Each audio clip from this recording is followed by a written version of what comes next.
In this video, I'm going to be showing you how to use the numbering tool in Revit. This is a very powerful tool that allows you to create numbering templates and then apply them across your projects. Now, this is a new feature from Revit 2027 release, and it might be the best feature with this release. So now we're going to be checking it out. Let's go. We're going to be starting off this tutorial by showing you a very simple application where we're going to be tagging and numbering parking spots in Revit.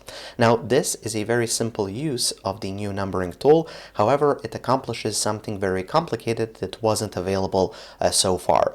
So before in Revit, if you wanted to count your parking spaces, it was actually very complicated to do, and you had to use complicated workarounds. But now with this numbering tool, it's very simple and straightforward.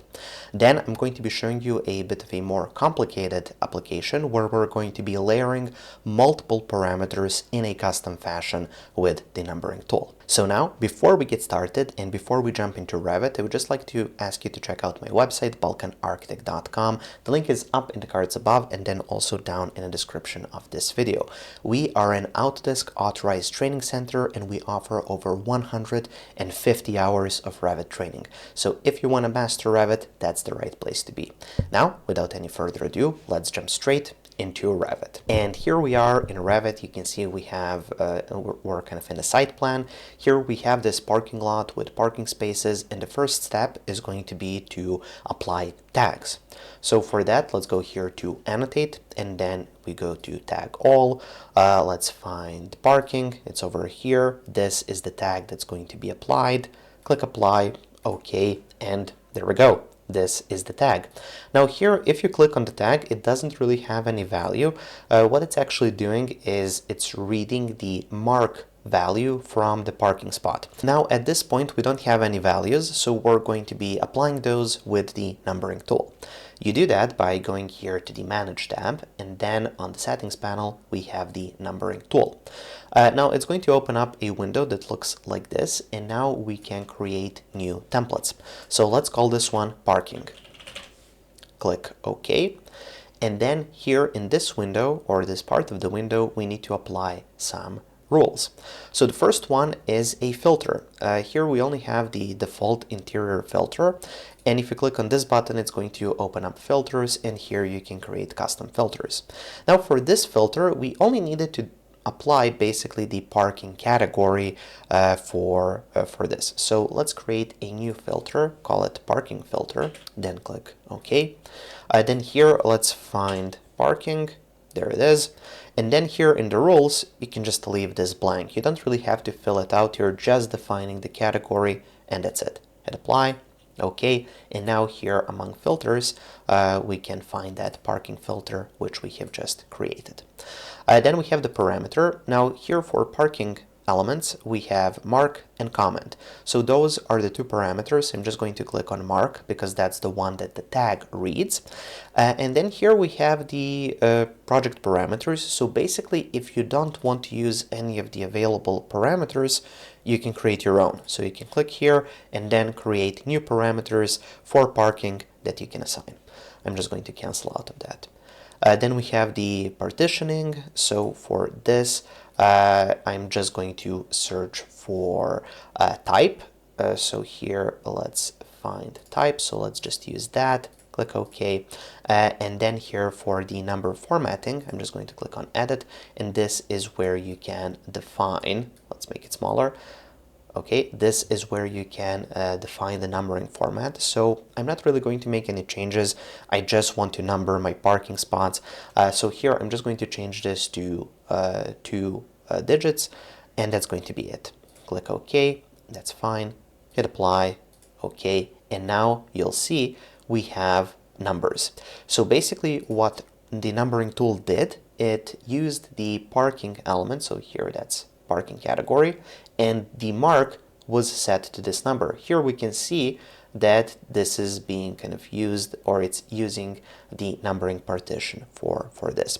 So that's how it's basically counting the parking spaces, and this is a very important job.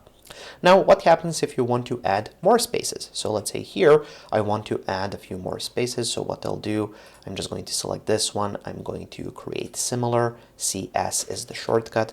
And then let's just place a few of these parking spots on this project. Then once we have those, I'm just going to hit the escape key a couple of times. We also need to tag them because it is already applying a number here in the mark. However, we have no way of reading that inside of the site plan. So let's go to annotate, tag all not tagged, go to parking again, hit apply, okay. And now as you can see, it's basically just continuing that sequence and it's numbering these parking spaces. So it's a very powerful way to assign numbers to all of your parking spaces in a quick way. Now let's explore a bit more complicated approach for doors. So here we have a bunch of doors and let's say we want to tag those and we want to include a bit more information. So for doors, you can tag them, but let's say you want to tag them and include to which room that door is opening. So you want within that door tag to show to which specific room that door is opening to. So for example, this door is opening to the Open Office 2.0. This door is opening towards the Office 2.4 and so on. So this is what we want to achieve and we're going to be using the numbering tool for that. Now here we have one additional door and let's say we don't want to make any changes to this one. So here I can see that the mark is CWD, so curtain wall door, and we have the same 3 letters in the comments. And we can actually use these 2 parameters in order to filter out this particular door. So let's get started.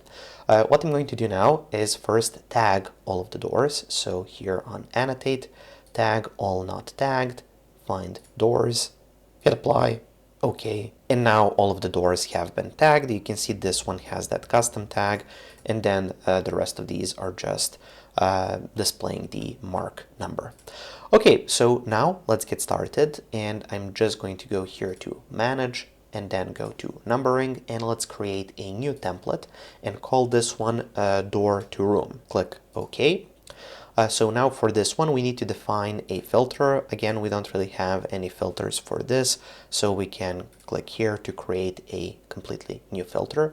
So let's create a new door filter. Click OK.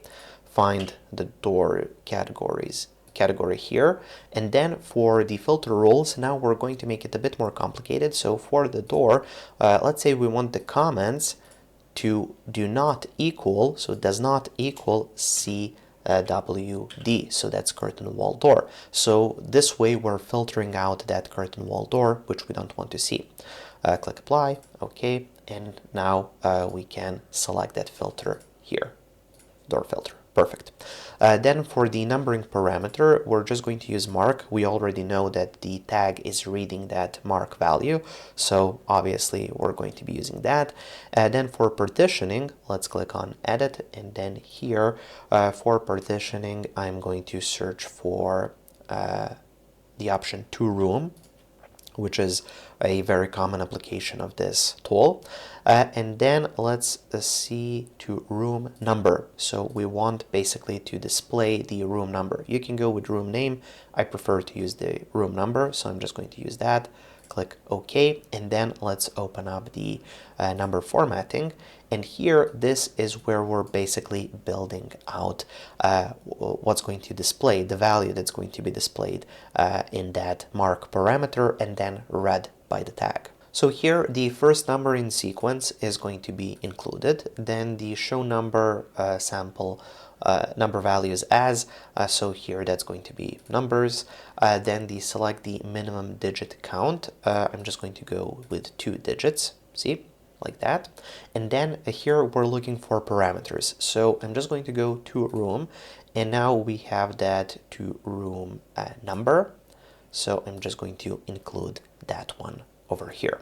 Then let's add some prefixes. So here I'm just going to go with the D for door, and then let's add a separator with just a dash, then to R for room, And yeah, I think this should be it. So here it's showing us kind of the sample value. So door 01 dash room and then the whichever room number it is.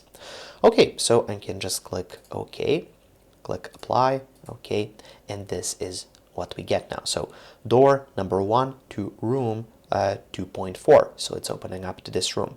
This one is door number 1 to room 2.2, and it's opening to this one. Now here for this particular tag, it is showing us this outline, which is kind of not necessary. It's way too small. So let's go here to edit family, and then I'm just going to delete these lines, and then this label text value, I'm just going to make it a bit larger like that, and then let's just load that into the project. I'm not going to save this, override, perfect. Okay, so this is a very simple way to include a lot of information here in the door tags. Now let's take it a step further, and let's say we also want to include the door type and just make it a bit nicer. So I'm just going to go here to manage, go to numbering, go to door to room, click on edit number formatting, and now here I'm going to add a type parameter for our door. So let's search here for doors, and then here search for type. There we go, include that. I'm just going to move this one up, so you're basically kind of building out your table here. Here I'm going to add a dash, here I'm going to add a dash, and then after type perhaps another dash. Perhaps we can add a few spaces here, just like that. So you're basically kind of building it out here in the table, and then it's appearing over here. So I think this looks nice right now. So I'm happy with the way this looks. So I'm just going to click OK, hit apply, OK, and this is what we now get. So it says door number 1, and this is the door type, to room 2.4, and it's opening up to this room, and it's basically the same for the rest. Now if I create a new door, so let's select this one, create similar, and then let's say we open it up like this.